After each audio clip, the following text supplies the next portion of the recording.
everyone, and welcome to She Rides, a podcast where women cycling takes lead. I'm Sar.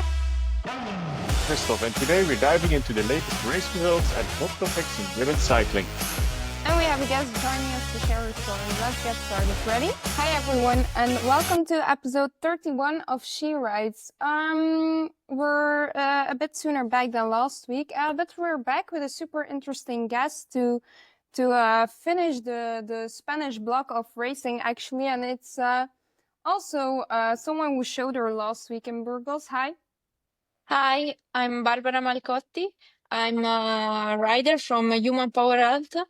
And yes, I'm just straight back from a big block in Spain. And I'm a climber. And I'm riding in Human Power Health since 2021. So it's going to be a long time already. And that's me. Mm-hmm. Super nice that you want to be here with us today. Just to get into the questions, if you weren't a professional cyclist, what do you think you would be doing right now? I'm still studying psychology, like developmental and sport psychology. So I guess I won't be a psychologist. Mm-hmm. Yeah, that's nice. So, as you said, you're racing with Human Powered Health, but you of course grew up in Italy. How did cycling come into your life? My dad was also a cyclist, and my uncle also. So it's coming from my family. So yes, I started when I was 6 years old. So yeah, it's a kind of long time already. And I have to say thank you to my dad. Mm-hmm. And so you started at 6, but was there ever a moment when you thought, oh, when I grow up, I want to be a cyclist, or did it just come very naturally? No, yeah, it came really naturally because when I start, I didn't wanna become a pro cyclist, if I have to be honest. I just started because my best friend already started, and we start together. But both of us weren't super excited about that. In the end, she stopped, and I start racing by myself. But in the end, I realized that when I was 12, 13 years old, that it could be my job for the future. So, yeah. Mm-hmm. And when you were getting to this point, now you're of course a professional cyclist, but before you really it became your job, as you said. Did you face any challenges, school, family expectations, injuries? What were the hardest parts and the best parts about it? So I was a bit I was a bit how would you say, supported from the school, and also from my family. So I entered immediately in a double program at school, so I could skip the lessons and going to the race. But then, sometimes that job is hard, and for sure, I broke my pelvis in 2018. So that was one of the time that I say, oh, I don't know if I wanna ride anymore or I wanna quit my career. But yeah, then you have to be also resilient and try to come back from the injuries, from all the things that comes to you. So also from all the stress that the environment make on you. So yeah, I think the resilience is the thing that help you to survive in this environment. Mm-hmm. Yeah, true. And then of course, when you started riding your bike, women's cycling wasn't big as it is now. So, did you have a role model in those years, or do you have one now, and why? I mean, I always was looking to Marianne Vos. I think she is one of the best. She is the best rider ever. She is a champion, and yes, I guess she really inspired me in the years.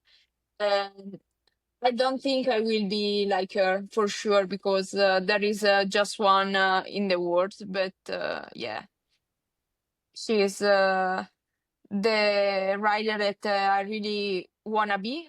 I know we have different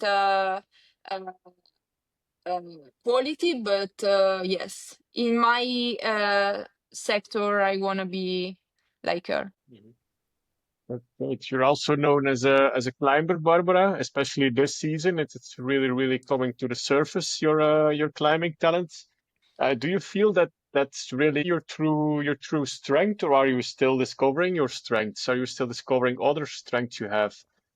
Or is it really like, okay, I'm a climber and I'm really, really improving and getting there now this season? No, I already know that I was a climber, so I climb really well also in the past year. Also before I broke my pelvis, I was riding really good. So yes, the climbs are my where I can perform better. But yeah, I also was quite good in the TT, so I have to practice more and try to improve that now because for sure it will help me when there are the I have to do GC in the big tour for sure. Right? Yeah, for sure. You're getting there, especially this season, because it's not a name that popped up on the surface a lot, but she's coming, so keep an eye on her. She's having a great season. And so and then Barbara, well, what's been your proudest moment so far on the bike, and also the other side, what has been a moment that really tested you on the bike? So yeah, I guess the best thing that I was proud is it was a European Championship in 2022, where my teammate won, Silvia Zanardi, and I came from a very bad year, and just the selection was I was really proud just for that. And yeah, for sure, then we won as a team. So yeah, that's also one of the best memory in my career. And I mean, one of the worst thing that I can remember for sure are all the injuries and all the ways down that I had in the past 3-4 years. So yeah, also the all the injuries that I had last year that really mentally break me, but I had the strength to came out, so that was good. Yeah, and that actually showed because like last week was a moment to be very proud of as well in your career as Barbara finished the ninth during the Tour of Burgos, which brings us briefly back to the actual racing and the actual news side. Uh, Yeah. So we had some nice stages to end up the Spanish block, of course. But maybe before we really look at what happened from the race, maybe can you take us through how your race went and yeah, how it went, how it felt? Yeah, take us with you to Burgos. Yes, I was coming from Durango that I had quite good shape, so I was seventh already there, so I know about my shape for sure. But I also came from Vuelta that it was quite a shame because I was there, but I got some virus, and I felt really empty, and I couldn't climb as I wanted. So mentally, I was a bit break, and then for sure, Durango gave me back the motivation and the trust in myself that I needed. And we started as a plan, and we finish, and we try to follow this plan as a team. Unfortunately, we lost two riders already in the second stage because of sickness. So, it was quite of a shame. But in the end, we were just in four, but we raced as in six, I guess. My teammate did a very good job. We were really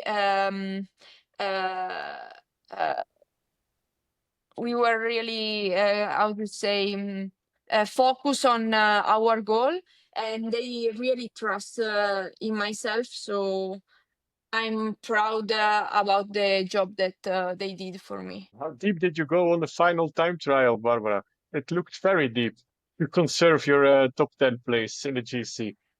I know that I really needed to do the TT of my life because, as I said, I need to improve. In the last few years, I was really bad in the TT. So I was also really nervous and stressed about that.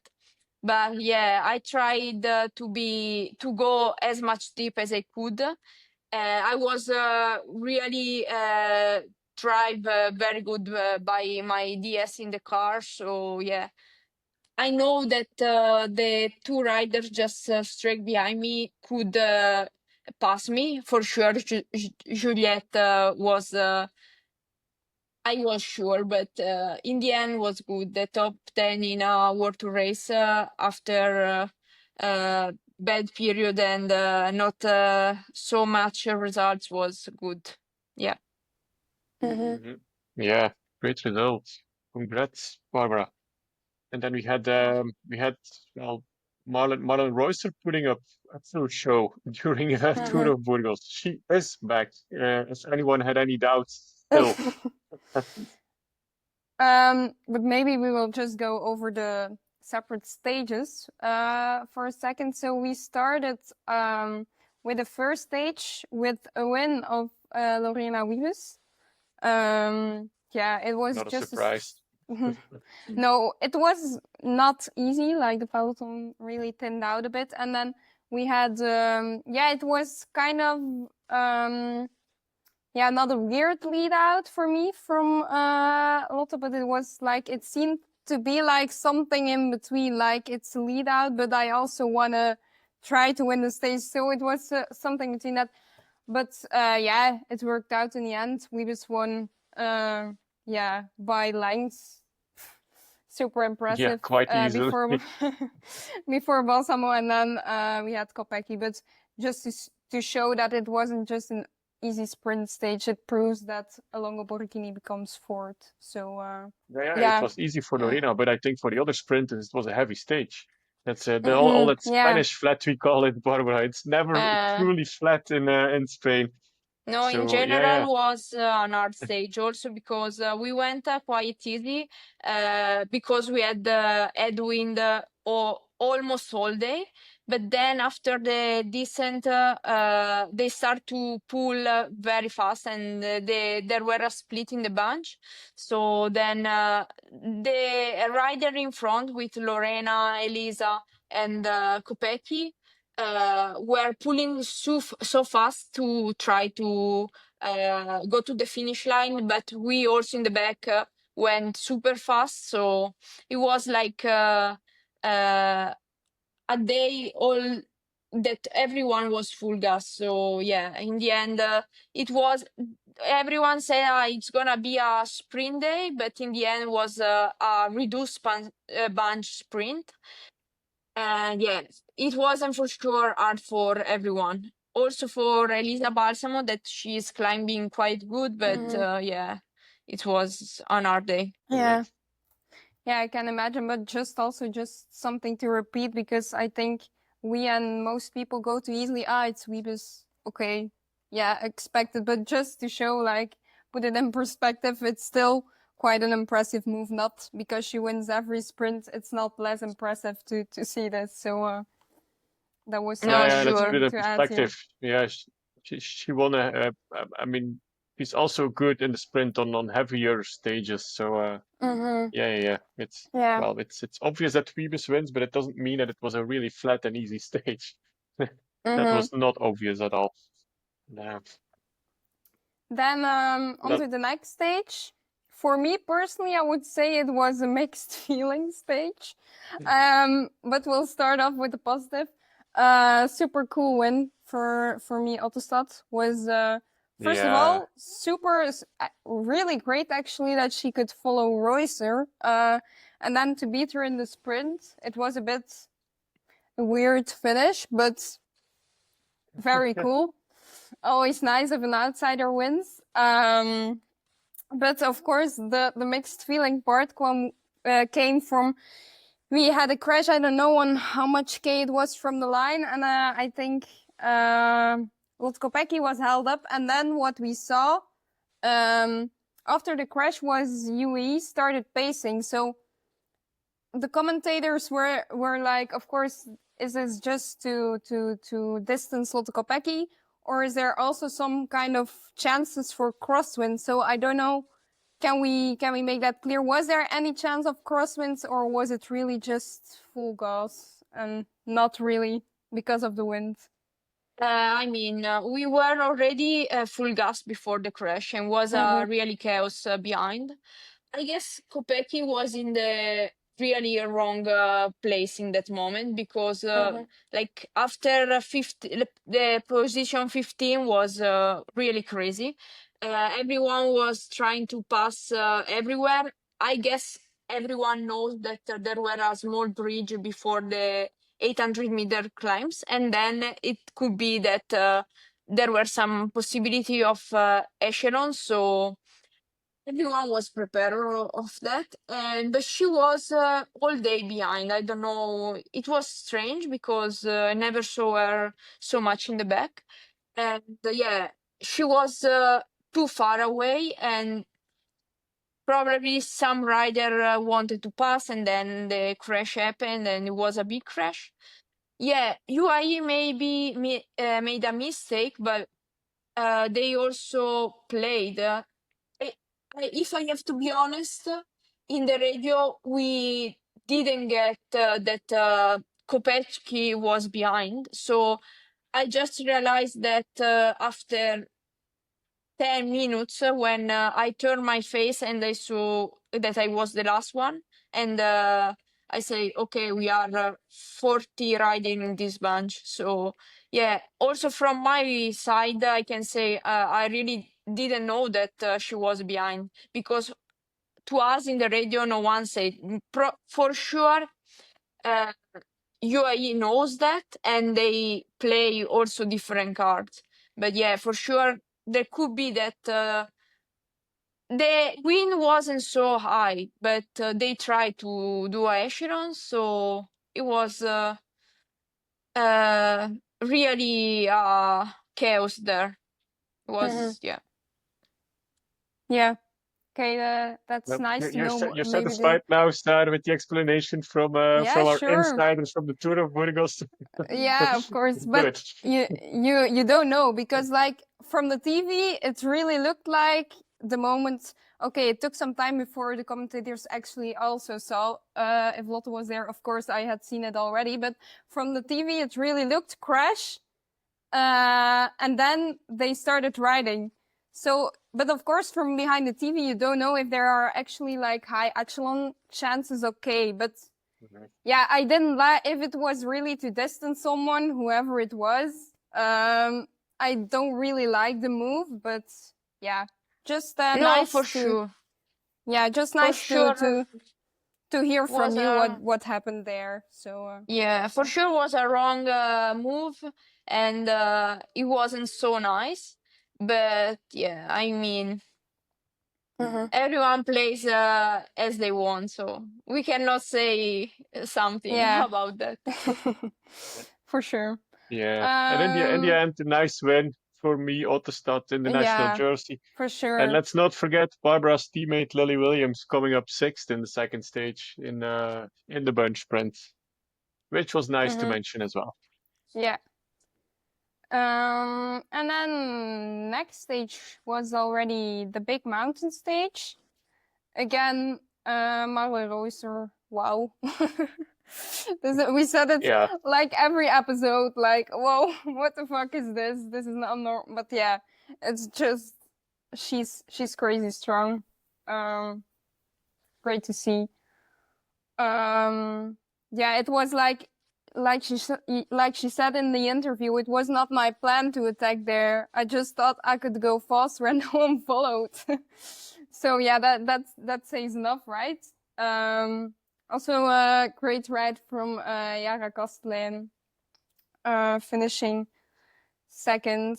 Also Cavallera also back in the top 10. So she's also really showing the climbing qualities here. yep. And our guest, Barbara, Yeah. ninth in the Queen stage of Burgos. Let's not forget to mention that. And, how long could you go with the front, Barbara? Was there a breaking point? Was it a really steep final climb with Picon Blanco? Like the Yeah, typical Spanish nasty climbs? was super hard. I think it was on one of the hardest climb that I ever climbed. Yeah, I got dropped in the last 4K when Marlene attacks. There were a split in our small bunch, so at first I got dropped also for Elisa Longoborghini and Amanda Spratt. Then I could chase and I stay with them until the last 2Ks. Then I got dropped again. I chased them again. And then when they opened the gas in the last 500 meters, then I got dropped. But yeah, for sure, I can tell you that Marlene wasn't in the plan to attack. She just went a bit more than us. She didn't really attack, but no one of us has the legs to follow. So yeah, she just went. Yeah. Just had an extra engine. Also gonna mention this here, only discovering now, but nice 21st place for Julie van der Velde in the mountains too. So And Elise Chabet. yeah. What a great tour of Burgos after her spring classic season she had. I mean, Yeah, wow. for sure. Yeah, and also she Yeah. was there to work for Labus. And yeah, I mean, she was in the front. She was much more stronger than Juliette. I hear her screaming in the radio, then she had to stop because she almost got dropped. So yeah, was nice to also see some different things in that climb. So yeah. Yeah. Sure. It was a great stage. And then the time trial. Yeah, if we were seeing Royster's forearm shape the last few days, I don't think it really came in as a surprise that she won this one.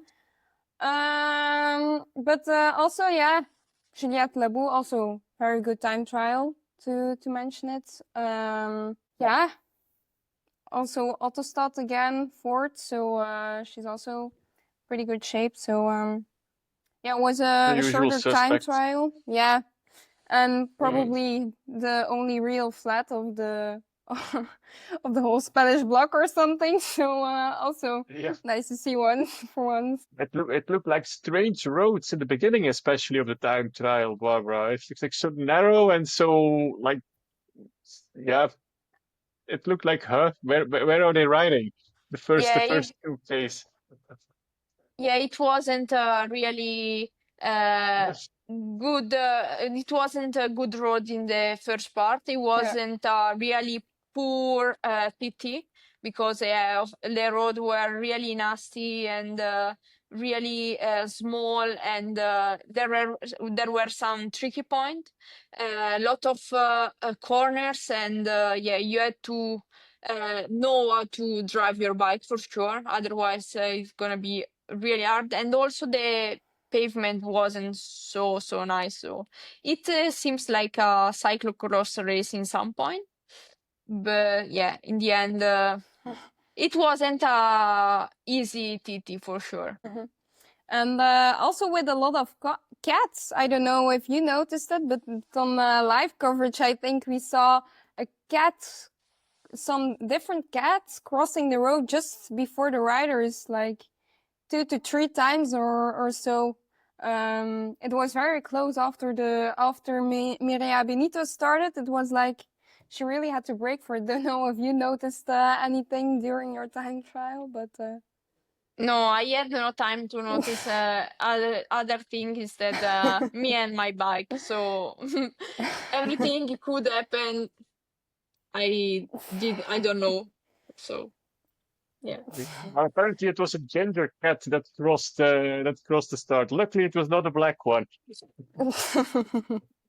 yeah, it was really Mireia Benito rolled off the start stage, and then the cat was just like here. So very close call. Yeah, I think Labous had the same cat, I think. Yeah, could be. Clearly a bit nervous. But yeah, again, I think we saw a pretty nice race there. Also something you see is I followed my heart again too much in the predictions. But Christophe didn't, and he got quite some good results with a first place and a correct 5th place. So congrats with that.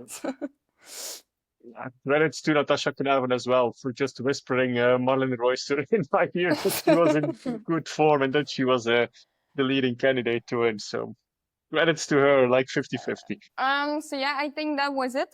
We will come back to the upcoming races and some other latest news afterwards, but we're a bit looking at the time so we can get some more questions in with Barbara today. So we just go back to the questions right now. Yeah, Barbara, you already mentioned you went through a lot of injuries and ups and downs mentally and, well, of course, physically when you're injured. So how do you stay mentally so tough through the highs and lows of a pro cycling career? Because I can imagine it's not always easy. Yeah, for sure. I had to start a section with a psychologist, and yeah, it helps. She helps me quite a lot. For sure, in in every kind of sport, but particular in the cycling, psychological support is gonna be really important. Just also for 2 hours in every I don't know 2-3 weeks, but yeah, it helped me to stay motivated and focus on myself. Also, it helped me a lot to manage and organizing my pre-race and my post-race. And also, she teach me how to manage the stress, and also how to pick also the good things in the bad things, you know. So yeah, for sure, psychological support, it was the thing that really helped me a lot in these years. Yeah, that's great. And then cycling is a team sport, and if you read between the lines from what you already told us, you put big value in your team and your teammates. So I think you try to be the best teammate. That's what we can hear read between the lines.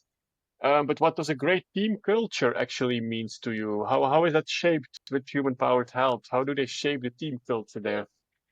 Yeah, for us, it's really important. We also we did in the training camp some team buildings. We play together. Also, sometimes it seems stupid, but it wasn't. We went to the beach and we played there. So yeah, it was nice. to build a group, then it's really motivated and it's commitment in the race. Yeah, as I said before, we were really committed in Burgos, and we show. I guess, yeah, for me, but also for my team, the best results comes when we were all committed in the goal that we have. So yeah, for sure, we work also on that in the team, and not just training and rest and nutritional plan, but yeah. It's very important, the team aspects. We should not underestimate that. And have there been mentors or teammates who shaped you along the way, or are still shaping you along the way? Because at 25, you're still young in cycling. So are there any teammates or persons that are really true mentors for you that guided you? Yeah, for sure. Last year and the year before, Audrey Cordon-Rago was one of my mentor, because she came in our team. She was the most experienced one, and she really teach me a lot. But for sure, also Talita De Jong this year, and Romy Kasper are the teammates that really are helping me to learn and grow up. Yeah.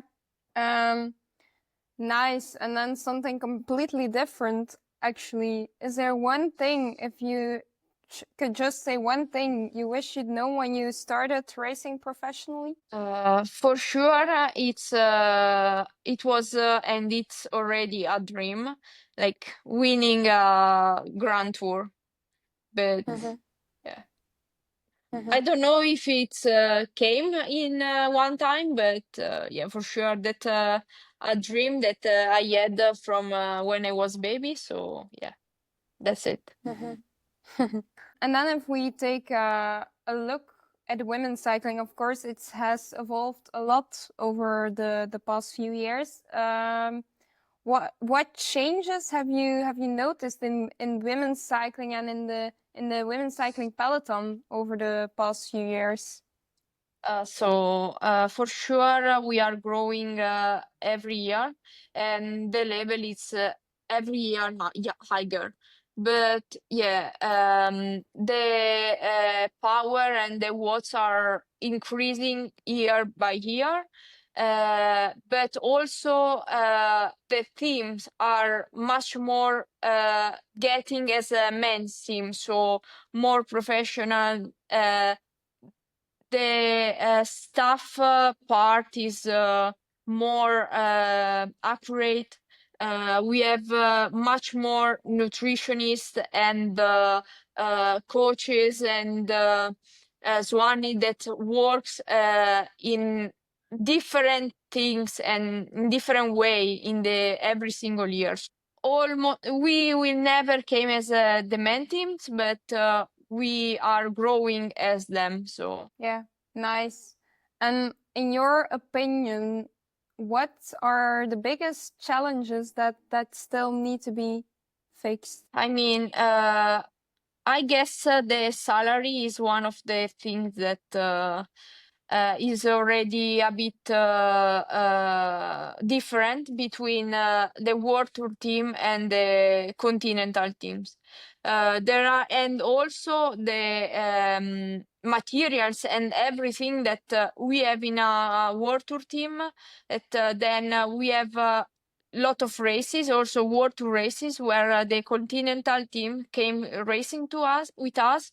They have like they got maybe they haven't salary, or they just have 500 euros per month, and the materials are in a bad quality, or sometimes they have a good material, but then the stuff they just have as one when maybe a World Tour team has 3 or 4 Swanee in a Grand Tour.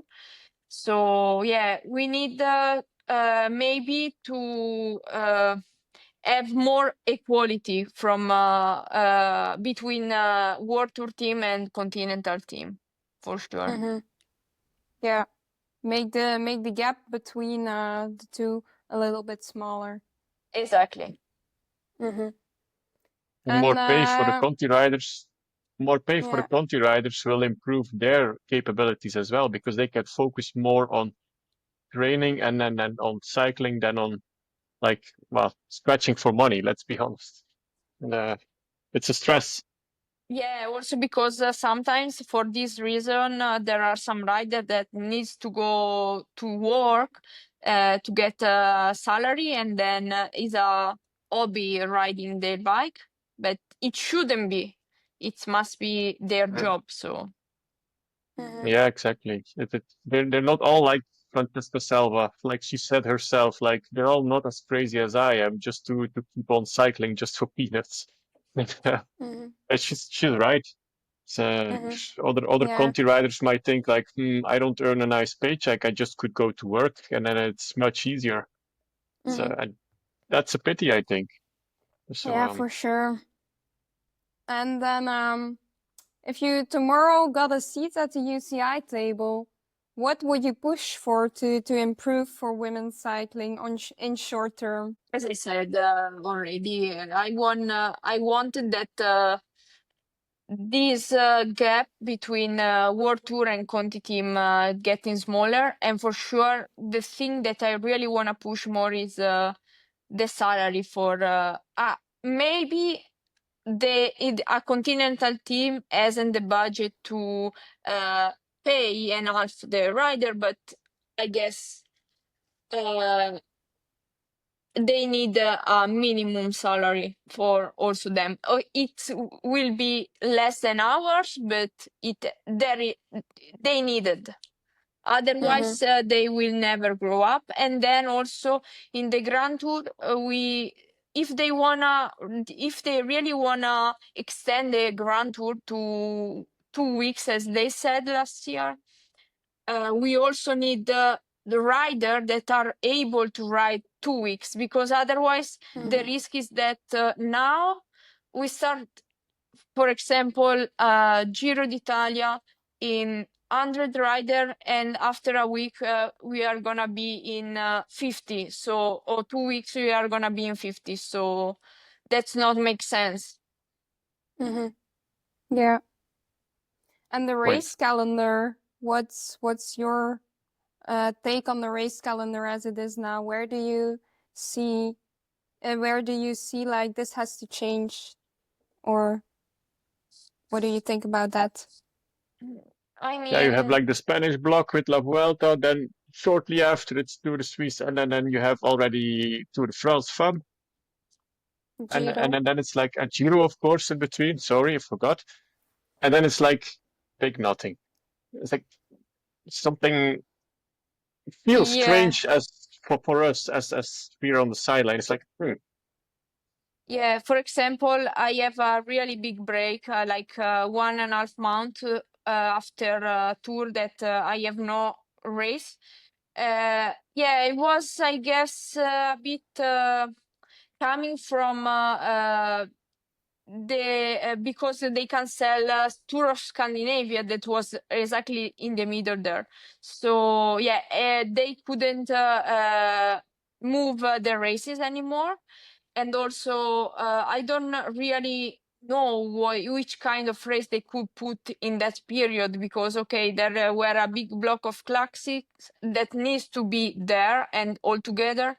So then Vuelta there also, because then if they moved Vuelta in the middle of just straight after Tour, I for sure no one could be there. So yeah, it was it's strange, but in the end it came after the calendar was made, so they tried to save what they could save, and yeah, in the end, yeah, for sure, if the Tour of Scandinavia never gets anymore and will disappear, for sure they need to try to fix that big gap between, but for now, that's it. Yeah. Okay. And for the rest of the season, Barbara, what are your personal goals for the rest of the season? I think you're gonna ride Giro and Tour de France, the double. Yes, I will ride the Giro and Tour, but for sure the main goal is Giro, and then I will support Talita in Tour. So also because I don't know how I will come out from Giro, and could be that I will fly in Tour, and could be that I will be done. So yeah, we will see day by day there, and how it will be. Yeah, for sure. Then as I said, I have a big break in the middle, and then there are wars that I hope to be selected. Yeah, it's great. Good to look forward to it. That's for sure. And who knows? Maybe in the Giro you could sneak a stage victory, Barbara. Why not? So let's hope so. And if you can dream, you already told it like winning a Grand Tour was like a baby dream already. If you have to pick one between Giro and Tour de France Femme, which one would you rather like to win? I mean, I born that I really wanted and I really dreamed to win Giro because it was the only Grand Tour existing in that period.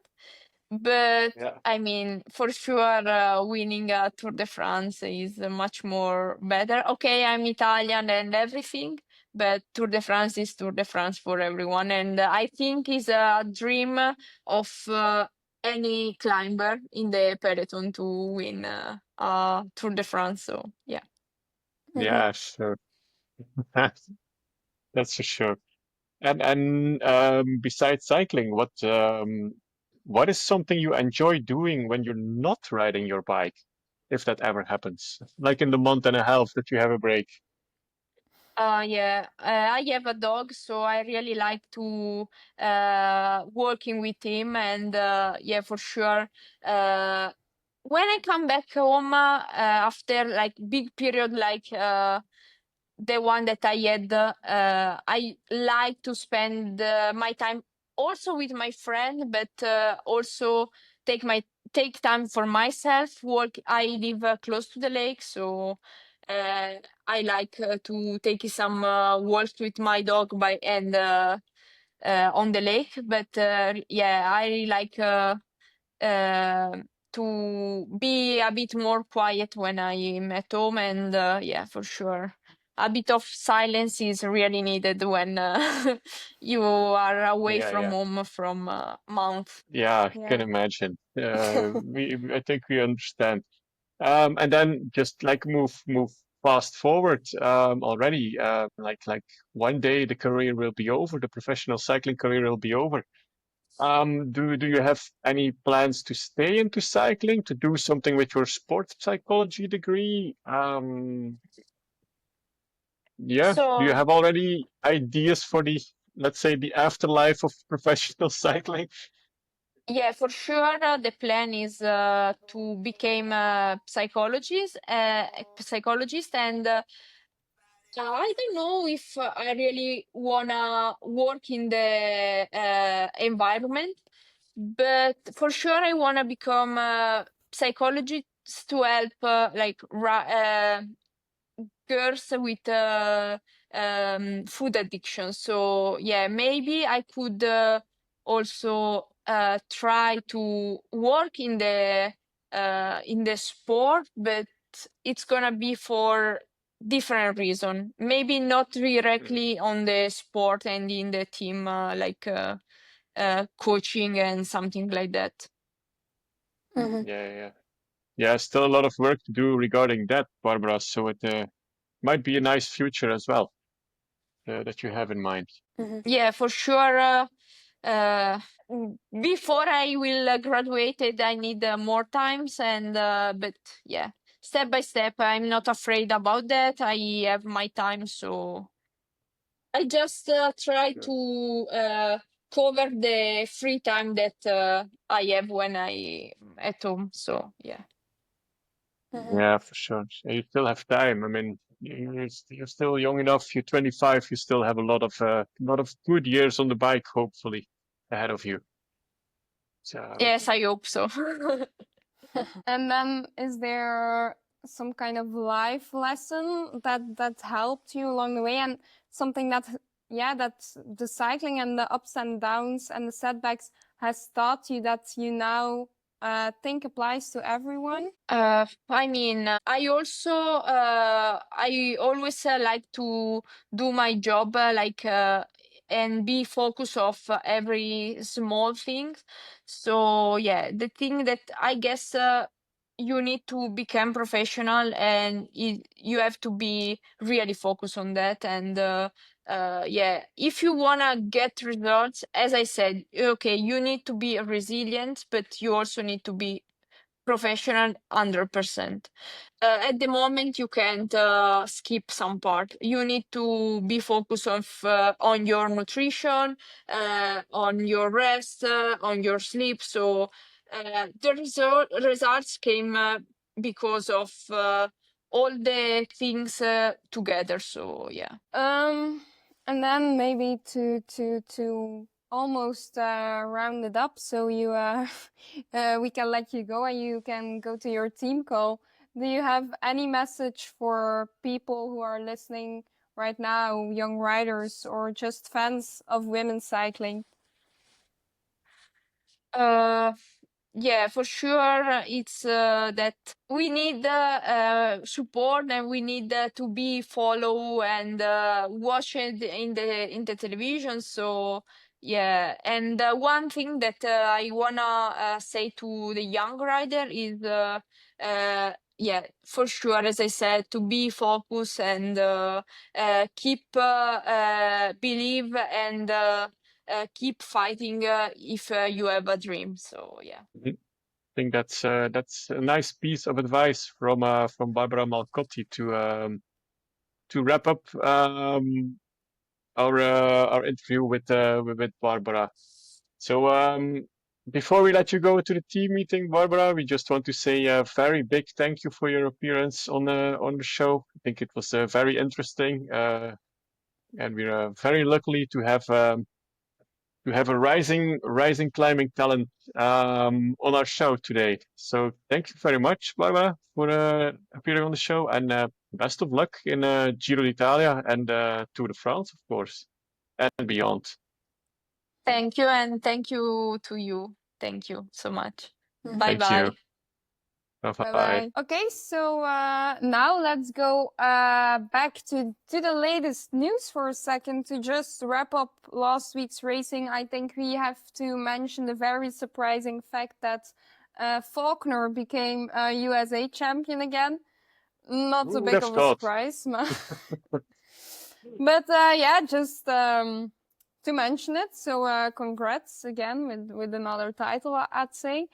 And then of She course, didn't win the time trial, Nets, by the way. yeah, That's more yeah, surprising. indeed. Who won? Yeah. I can't remember right now. But Yeah, that says enough. I can't remember either. do I It want to was look it not up real Faulkner. quick? Emily Ehrlich. Oh Yeah. yeah, okay. From Virginia's Blue Ridge, 2028. Okay, Well, congrats. congrats with that. It was with, how much? Is this 27 seconds? Like, that's not nothing, I'd say. So, Yeah, it's a yeah. nice margin for sure. Mm-hmm. Can't say too much about it, but yeah, that was surprising. Then, of Yep. course, this week we have, I think, a 2-stage long race, the Tour of Norway. It's is this the first year? It's This is the happening. first I think edition. so. I think, Yeah. I think it is. Yeah, if I'm not mistaken, this should be the first edition. Mm-hmm. Yeah. Yeah, it is. Pretty Yeah. exciting to see what it will bring. And no, do you want to just tell us what the 2 stages look like? Well, first of all, it's Team Cool Repsol's home race actually, because it's in and around Stavanger where the team is based. So I expect big things from the team, for sure. But it's not an easy stage race. It's of course not the big climbs like you see in the Grand Tours, not the Spanish steep climbs we have like Picon Blanco. But it's Norwegian terrain, of course. So in Norway, it's quite difficult to find any flat races. Like we have the first stage that goes from Jørpeland till Heia, actually over 100 kilometers. It goes up and down, and the final 2.2 kilometers are on a hill. So really for the punchers with an average gradient of 7.7%.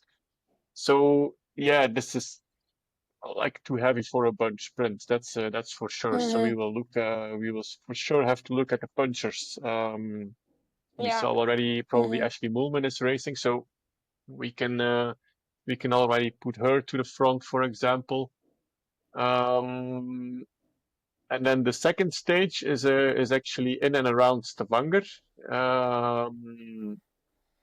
Yeah, it's kind of a local laps. Yeah, exactly. It's 5 local laps.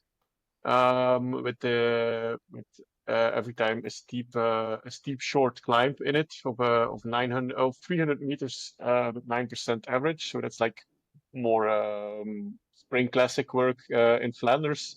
It reminds me this kind of distance.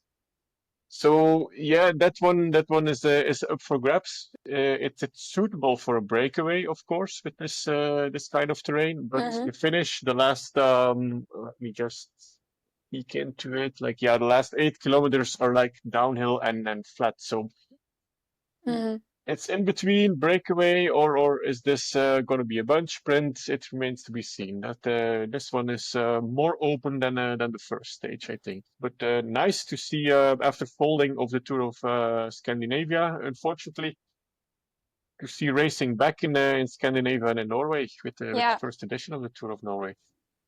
Yeah, just an extra race on the calendar is already nice. So yeah. But no, indeed. Now for participants, I'm gonna start with the biggest, or at least our favorite name on the start list. Margot van Pachtebeke is riding. As Christophe said, Ashley Moolman, Justine Jacquire is there too. Danique Hengeveld, who won a stage in Down Under already this year. We have Milène de Zoete, Mentje Geurt. Yeah, who do we have? Amia Lusik, Bertie Zolo, Susanne Andersen, also riding pretty well in not the World Tour races, but just the level underneath. Ingrid Gashen, Mi Ottestad, should be doing good too after what we saw from her in Burgos. Yeah, who do we have next to that? Scarlett Soeren is there too. So yeah, I don't know if I was about to scroll down from Coop. I'm sorry, I was just at Hess. I think you're Granger, Hero Jurgensen. Yeah. So yeah. Just Coop Repsol in general. Good, you're a quick learner, Seth. Good. Steep learning curve. But yeah, it's like you have some very good riders mixed with, so it's kind of a mixed participants list. You have some very good World Tour level riders, then you have from just the level beneath, and then you have from the level beneath that. So I think this one will be an interesting race, and definitely not an easy one to predict, but we're here to fail, right? So we're gonna do it anyways. I'm on a roll. So okay, then you can start. Yeah, for sure. I go with full reason here. I go for Ashley Moolman. Bit boring, but fine. You do you. Yeah, boring is safe. Look at Marlon Reusser. So Sure. Yes, yeah. I think given this type of finish on the first stage, Yeah. her name like really stands No, out from the yeah, rest of I the pack. agree So, with you. I agree with you. and I No know you worries. make your choices by heart anyway, so I can pick the boring choice. Yeah. On 5, I go for Eva van Aert. Mm-hmm. That's Yeah. not so Good boring one. take. And on 10, I go for India Granger. Mm-hmm. Nice, nice. So that's one. Is that one mixed heart and head, or is it also purely head? Well, when reason and heart comes together, Sarah, it's easier. Thought so. Yeah, okay. For my prediction, I'm already gonna excuse myself for the pressure. Don't take it as pressure. Take it as we believe in you. So I'm just gonna go delusional, or maybe not delusional. We'll see. On the 1st of June. The winner of Tour of Norway 2025 will be Margot van Pachtenbeke. You heard it here first. Yeah, I don't know. Even you too, Maybe. Margot, but I knew Sarah was picking you to win, so go for it, Margot. Yeah, no, we all saw Margot was, at least who was watching the races, we all saw Margot was racing good. So, yeah, why not? With a bit of luck, it's possible. It's not like that delusional. It's just a bit of luck needed for this one, but why not? And then on 5, I am going a little more safe again with Mi Ottestad. And then on 10, I'm going with Mijntje Geurt. Yeah. Okay, we'll see. So, nice But addition on the last calendar. week I really felt confident about my prediction. One abandoned and the other ones did finish some places back from why I predicted them. So with a totally different feeling this time, maybe better results, we'll see. Or Margot is up for a very, very tough race in Norway. Already sorry. Sorry, Margot, for our predictions.